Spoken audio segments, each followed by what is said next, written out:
उत्तर प्रदेश में अब अनामिका शुक्ला पार्ट 2 सामने आया है।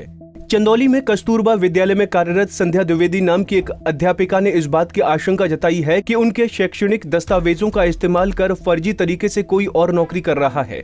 संध्या द्विवेदी चंदौली जिला के चकिया स्थित कस्तूरबा गांधी बालिका विद्यालय में दिसंबर 2019 से फुल टाइम टीचर हैं। लेकिन ये संध्या द्विवेदी अकेली टीचर नहीं है जो कस्तूरबा विद्यालय में पढ़ा रही हैं, बल्कि अलीगढ़, फर्रुखाबाद और फिरोजाबाद में भी इसी नाम की अध्यापिका का नाम सामने आया है। चंदौली की संध्या द्विवेदी को आशंका है कि कहीं उनके शैक्षणिक प्रमाण पत्रों का गलत इस्तेमाल कर अलीगढ़, फर्रुखाबाद और फिरोजाबाद में कोई अन्य अध्यापिका नौकरी तो नहीं कर रही है।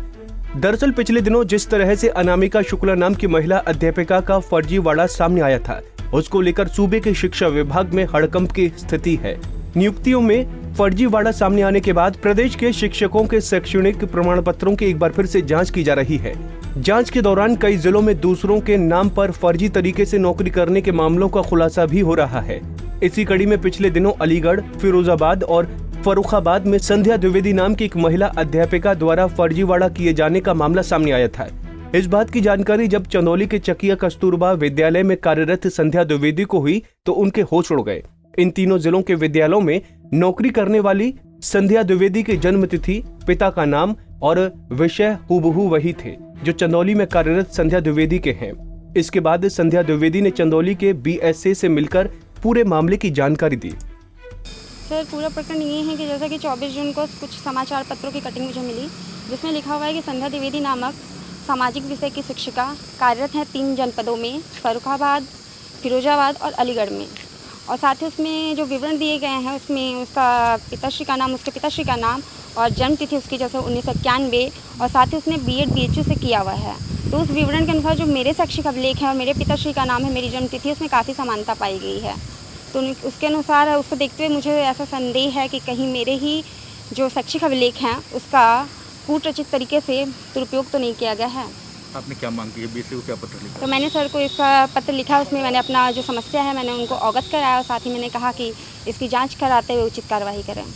जहां तक संध्या देवी के प्रकरण की बात है तो विगत 24 जून को विभिन्न समाचार पत्रों में खबर प्रकाशित हुई थी कि फिरोजाबाद, फर्रुखाबाद और अलीगढ़ में संध्या द्विवेदी नाम की महिला इन तीनों जगह पे कस्तूरबा में कार्यरत हैं।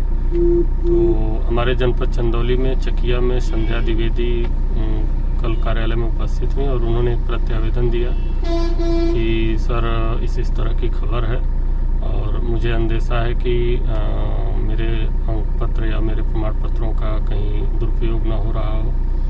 संध्या द्विवेदी हमारे यहाँ दिसंबर 19 में चयनित हुई हैं और इनके सभी मूल अभिलेख हमारे यहाँ जमा है कार्यालय में। हमने इनके प्रत्यावेदन के क्रम में कल तीनों जनपद के BSA को एक आख्या भेजी और इनके जो मूल डॉक्यूमेंट्स हमारे पास हैं उनका भी फोटो कॉपी इसके साथ संलग्न करके भेजा। वहीं ये मामला सामने आने के बाद चंदौली के शिक्षा विभाग में हड़कंप मच गया है। चंदौली के BSA ने अलीगढ़, फर्रुखाबाद और फैजाबाद के BSA से संपर्क साध कर इस पूरे मामले की जानकारी साझा की है। BSA ने इन तीनों जिलों के BSA को इस पूरे मामले से संबंधित जानकारी भेज दी है और मामले की जांच की जा रही है। पंजाब केसरी टीवी के लिए चंदौली से प्रदीप शर्मा की रिपोर्ट।